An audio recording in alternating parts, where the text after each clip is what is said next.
నమస్కారం. వెల్ల న్యూస్కి స్వాగతం. ముందుగా ముఖ్యాంశాలు. క్రీడల వ్యాప్తికి ప్రజాప్రతినిధుల క్రీడలు దోహదం. ఆంధ్రప్రదేశ్లో 15% రిజర్వేషన్ ఇచ్చేంత వరకు పోరాటం చేస్తాం. మాల మహానాడు.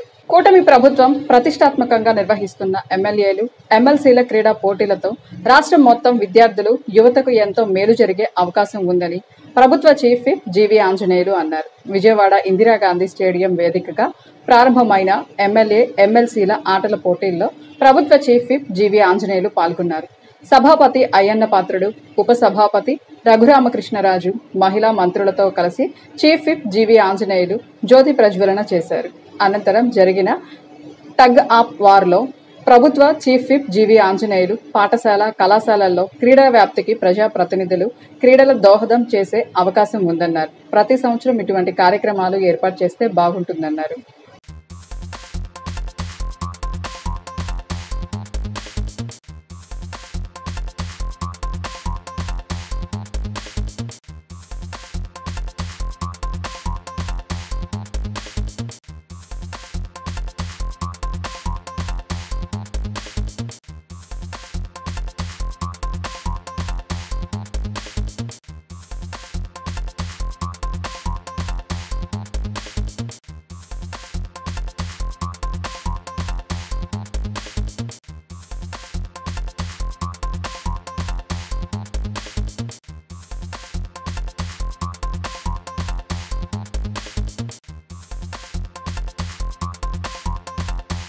స్థానిక నర్సరావుపేట రోడ్డులోని ఇమ్మానియేలు తెలుగు బాప్టిస్టు చర్చి మాజీ ప్రెసిడెంట్ సురభి జోసెఫ్ సతీమణి సుమలత అనారోగ్యంతో ఏబిఎం కాంపౌండ్లోని ఆమె స్వగృహంలో మృతి చెందారు.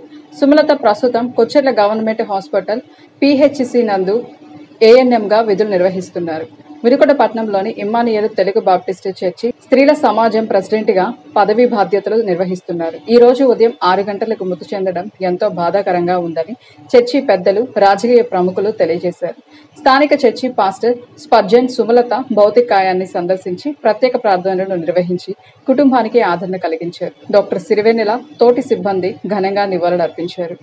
Department of skills development and training వారి ఆధ్వర్యంలో ఆంధ్రప్రదేశ్ రాష్ట్ర నైపుణ్యాభివృద్ధి సంస్థ ఎంప్లాయ్మెంట్ ఎక్సైజ్ సిడాప్ ఆధ్వర్యంలో జాబ్ మేళాను నిర్వహించడం జరుగుతుందని డి జానీ భాషా, ఎన్ శ్రీలక్ష్మిలు తెలియజేశారు. ఈ సందర్భంగా పల్నాడు జిల్లా నైపుణ్యాభివృద్ధి అధికారి ఈ తమ్మాజీరావు మాట్లాడుతూ ఈ జాబ్ డ్రైవ్ ను వినుకొండ నియోజకవర్గ పరిసర ప్రాంత యువతీ యువకులు అందరూ ఈ జాబ్ మేళాలో పాల్గొని ఈ అవకాశాన్ని సద్వినియోగం చేసుకోవాల్సిందిగా తెలియజేశారు.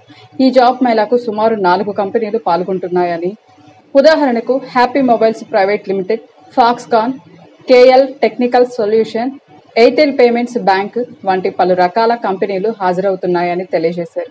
ఈ జాబ్ డ్రైవ్కు SSC, inter, ITI, degree, BTech, diploma, pharmacy, PG విభాగముల కొరకు చదువుకుంటున్నటువంటి 18-38 సంవత్సరాల వయసు గల నిరుద్యోగ యువతీ యువకులు వారి యొక్క బయోడేటా లేదా resume, education certificates xerox, Aadhaar నకలు, పాస్పోర్ట్ ఫోటోతో హాజరు కాగలరని తెలియజేశారు.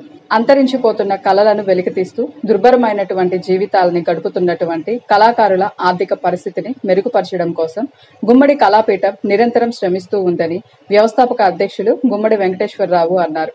శావలపురం మండలంలోని వివిధ గ్రామాలకు చెందిన కళాకారులతో శావలపురం మండల కార్యాలయం వద్ద కళాకారులు పడుతున్నటువంటి ఇబ్బందులను తెలియజేస్తూ, అదేవిధంగా కళాకారులకు ప్రతి మండలంలో కళాకారుల కాలనీ ఏర్పాటు చేయాలని, సాంస్కృతిక విభాగం నుండి వచ్చే నిధులను కళాకారులకే కేటాయించాలన్నారు.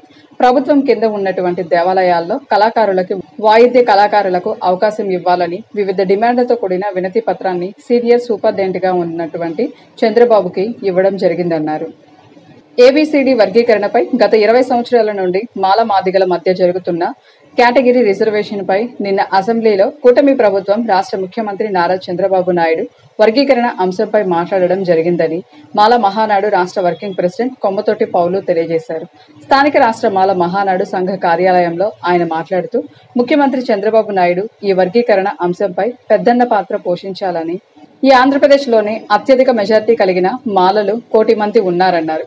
వారిలో ఎస్సీలో ఉండబడిన మాదిగలు 40 లక్షల జనాభా మాత్రమే ఉన్నారని, దీనిని వ్యతిరేకిస్తూ మాలలకి 9% రిజర్వేషన్ ఇవ్వాలని, మాదిగలకు 5% రిజర్వేషన్ ఇవ్వాలని, రెల్లి వారికి 1% రిజర్వేషన్ ఇవ్వాలని, మొత్తం కలిపి ఈ ఆంధ్రప్రదేశ్లో 15% రిజర్వేషన్ ఇచ్చేంత వరకు పోరాటం చేస్తామని ఈ సందర్భంగా తెలియజేశారు.